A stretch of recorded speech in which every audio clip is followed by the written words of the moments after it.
సామెతలు 2:21 ఈ విధంగా రాయబడింది, యథార్థవంతులు దేశమందు నివసించుదురు, లోపము లేని వారే దానిలో నిలిచియుందురు.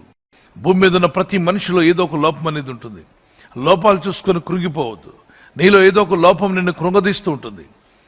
వ్యాధి అనే ఒక బలహీనత బయటికి నవ్వుతూ ఉండొచ్చు, కానీ ఏదో ఒక అనారోగ్యం మనిషిని, ఆ వ్యక్తిని అంతరాత్మలో కృంగదీస్తూ ఉంటుంది. అంత బాగుండొచ్చు, కానీ ఆర్థిక పరిస్థితి కృంగదీస్తుంది.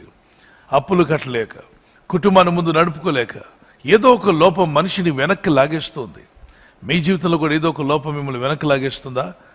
ఒక్కసారి మీ మనసును పరీక్షించుకోండి, ఆలోచించండి. ఏ సమస్య మిమ్మల్ని వెనక్కి లాగుతుంది? దాన్ని బట్టి నీవు రాజీ పడుతున్నావా? ఈరోజే లేచేయి, ప్రభువా ఇక నుండి నేను రాజీ పడే జీవితం జీవించను. నా లోపాలు తొలగించే రక్షకుడైన యేసు ప్రభు ఉన్నాడు.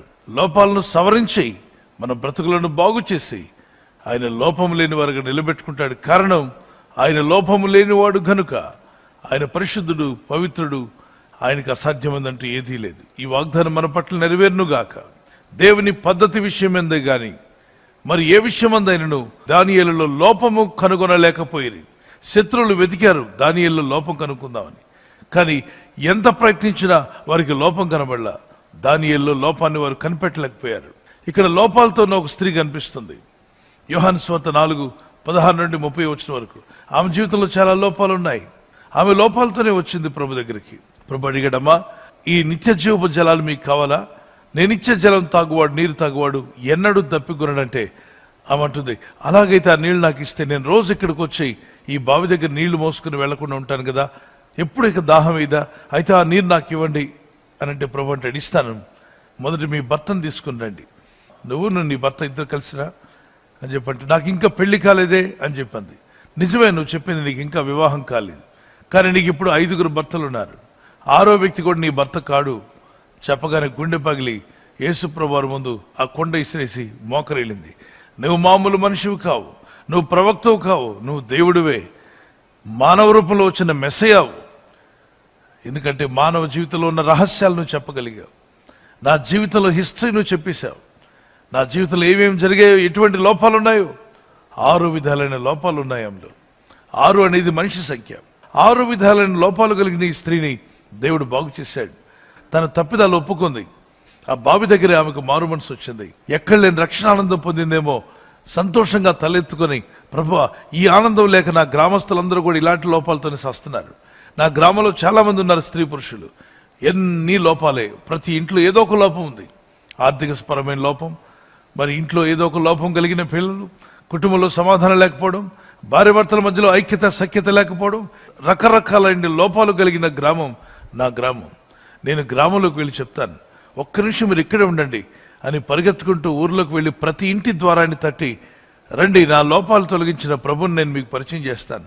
నేను తలదించుకుని బతికేదాన్ని మీ వీధిలో. అవునమ్మా, నువ్వు ఎప్పుడు తలదించుకుని నడిచేదానివి, ఎప్పుడు విచారంగా ఉండేదానివి, ఎప్పుడు చూసినా దుఃఖమోహంతో ఏడుస్తూ ఉండేదానివి, ఇప్పుడేంటి నీకు ఇంత సంతోషం? నువ్వు ఆ వ్యక్తివేనా? నిన్ను చూస్తుంటే ఎంతో ఆనందంగా కనిపిస్తున్నావు, సంతోషంగా కనబడుతున్నావు, నీ ముఖంలో నిండుగా ఆనందం కనిపిస్తుంది. ఏం జరిగింది నీకు? ఆ ఒకటి చెప్పింది, నా లోపాలు తొలగించిన వాడు నాకు కనబడ్డాడు. మనుషులు మానవాళి యొక్క లోపాన్ని తొలగించే మెస్సయ్య మన ఊరు వెలుపట బావి దగ్గర ఉన్నాడు, రండి చూద్దాం. వచ్చి చూడండి, నా బ్రతుకును మార్చివేశాడు, నా పాప భారాన్ని తీసివేశాడు, నా వేదన తొలగించాడు, నా రహస్య పాపాలన్నీ బయటపెట్టి చెప్పాడు ఆయన. మీరు వస్తే మీ బ్రతుకులు కూడా బాగుపడతాయి, మీ లోపాలు తీసివేయబడతాయి, రండి అని పిలిచింది. ఇంటింటికి వెళ్ళి పిలువగా ప్రతి ఇంట్లో ఉన్న వాళ్ళు పరుగులు తీశారు ప్రభు యొద్దకు. ఆ రోజు వారి బ్రతుకుల్లో ఉన్న లోపాలు తొలగించి వారిని పర్ఫెక్ట్గా మార్చాడు. యెహోవా యందు భయభక్తి గల వారికి ఏ మేలు కొదువై ఉండదు. Let's pray. పరిశుద్ధమైన మా తండ్రి, మా జీవితాల్లో ఉన్న ప్రతి లోపము తొలగించేవాడు నీవే నాయన. లోపాలను సవరించేవాడు, నీటిని ద్రాక్షారసంగా మార్చిన దేవుడు. కుంటివారు లోపంతో ఉన్నప్పుడు అది వాళ్ళకి కాళ్ళు దయచేశావు. మూగవారు మాట్లాడలేక, చెవిటివారు వినలేక, కుష్ఠరోగులు అనారోగ్యంతో బాధపడుతూ ఉండగా వారందరిలో లోపాలు తొలగించేవు నాయన. యేసు పాదాల యొద్ద పడవేసిన ప్రతి రోగి లేచి గంతులు వేసుకుని ఇళ్లకు వెళ్ళినట్టుగా మేము చూస్తున్నాం. ఈ రాత్రి నెమ్మదితో పండుకొని సురక్షితంగా కాపాడబడినట్లుగా నీ అగ్ని కంచి వేసి మమ్మల్ని కాపాడండి. మీ చిత్తములో కొనసాగే కృప మా అందరికీ దయచేయమని యేసుక్రీస్తు ప్రశస్త నామములో వీరందరికీ చక్కని నిద్ర దయచేసి తెల్లవారు లేచి కృపను మాకిమ్మని క్రీస్తు నామములో అడిగి వేడుకుంటున్నామా పరలోకపు తండ్రి. ఆమేన్, ఆమేన్. ఈ వాగ్దానం విని ఊరుకోవద్దు. వాగ్దానం విన్నాక ఆమెను చెప్పి ఇతరులందరికీ షేర్ చేయండి, లైక్ చేయండి. అలాగే సబ్స్క్రైబ్ చేయని వారందరూ సబ్స్క్రైబ్ చేయండి. ఈ దేవుని మాటలు అనేకులకు చేరవేయండి. Good night. God bless you.